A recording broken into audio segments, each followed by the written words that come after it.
I bid you welcome. I welcome you to my house. Welcome to my house. Welcome to my home. Hello horror hounds, welcome to my horror house and welcome back to Jaws Scene by Scene. We're at chapter 2 now. We're using the little chapter titles that have been given to one of the US DVD releases of Jaws, the greatest movie ever made. As a way to split the movie into little bite-sized chunks. We've already talked about chapter 1 main titles, and now we're sliding straight into chapter 2 without pause for breath, Chrissie's last swim. By the end of that chapter, we glided to the edge of the beach party gathering.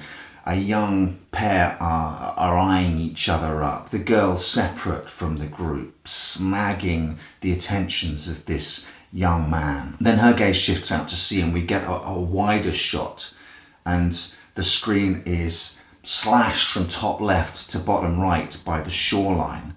This delineation between land and sea, which will be so vital throughout the film. On land, warm oranges, firelight. Beyond that threshold, dark, cold blues and the whites of breaking waves. This is literally a marker line on the land. And beyond that point, as the old maps would say, here be dragons. Chrissie leaves and the young man follows, and as they're cut in silhouette against the grey dawn sky, she is the siren of this interaction. She is the mermaid, luring the man away, luring him towards the sea, shedding her clothes as she runs, laughing, and then naked we see her silhouette as she crosses that threshold, dives headfirst into the surf.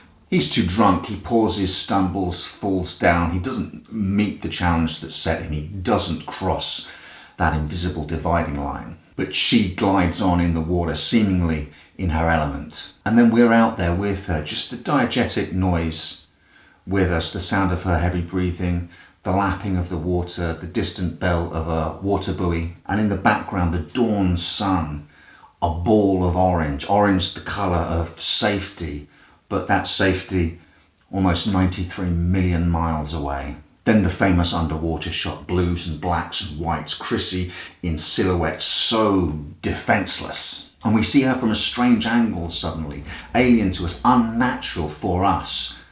We're beneath her looking up. And with that cut, that edit, the music jumps straight in again, the high harmonic strings and the shark's signature bass note, Williams playing around with beauty and simultaneous danger. And as the camera slowly rises from the depths towards Chrissie, the shark's theme begins again, an engine starting to tick over, gain traction. The first shark attack lasts for about 40 seconds from the first bite to Chrissie's head disappearing beneath the waves. It's made all the more chilling because we don't see the shark. I think the attack is completely sold by Susan Backlin, who plays Chrissie. Those screams, a lot of them it sounds like they were mixed in post-production, but they tell you about the physical trauma, the damage that's being done to her below the waves. In another set of videos, across 2 videos, I ranked from what I thought was worst to best all the shark attack deaths from all of the Jaws movies. It won't come as a surprise to anyone really to find that Chrissie's death, the first death from the first movie, I ranked as number 1.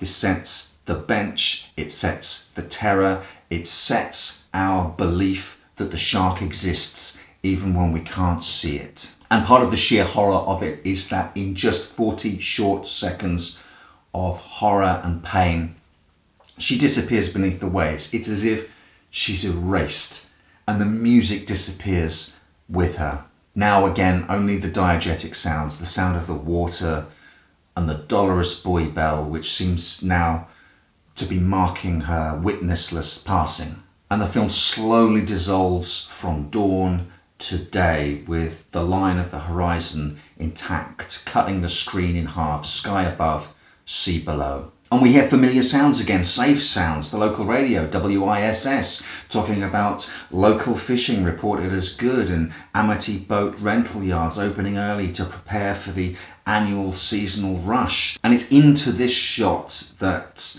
the head of our hero, Martin Brody, appears, little realising that the ephemeral talk of the local fishing community and the seasonal tourism will become dual yokes under which he will be bent and broken. This is probably Brody's last carefree morning in Amity. The first time we see Brody, unfocused and just the back of his head, he is looking out to sea. But this will not be the last time we see him looking out there as if staring almost at his unavoidable fate. We're getting so much information as Ellen and Martin slowly wake up and get ready for another day. They're woken by the early summer sun, and we learn that they bought the house the previous fall. This is their first summer here. This is Martin's first summer in Amity as Chief of Police. Later on in the scene, he takes a call where he's told about the presumably drowned girl, Chrissie Watkins, and we learn that he doesn't yet know the protocol and procedure for drownings. Just another indication of how relatively new he is to the job, whilst in a conversation with his mum in the background, Michael's asking her if he can go swimming later on in the day, and there are all of these threats and dangers and pressures gathering like a storm above Brody's head, and he doesn't realise. I want to talk about how well Roy Scheider and Lorraine Gary work together. Personally, I don't think even Scheider gets the props he deserves for the phenomenal actor he is. He's got a style of acting that's maybe a little out of favour these days. We'll revisit this couple and their dynamic later on in other chapters, I am sure, but the easy rapport between these two actors completely and instantly sells their home life and their marriage. I buy into it, absolutely. And more than that, we like these people. In Amity, they say yard. They're in the yard, not too far from the car.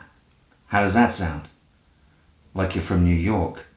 How could you not like this couple? And then Brody's off to work. He's leaving his wife and 2 kids, literal white picket fence and swing set in the front garden. And in every shot, there's the sea somewhere in the background. And we know in the sea is the shark. Following Martin driving to work, the scene ends with the camera lingering on the big Amity Island welcomes you billboard. The billboard framed in yellow, this film's colour signifier for danger. The image is a cartoonish, inverted mockery of Chrissie's fate, which we've just seen, as well as an omen for the fate of Alex Kintner to come. And yet more information coming thick and fast at the very end of this chapter. At the bottom of that billboard, it tells us that this is Amity's 50th summer regatta, a very important summer for the town. Brody's first summer as Chief of Police. The stakes are already being set up against him. They'll be laid out in later chapters in black and white. But this is where we leave chapter 2 and move swiftly into chapter 3, A Feast for the Crabs.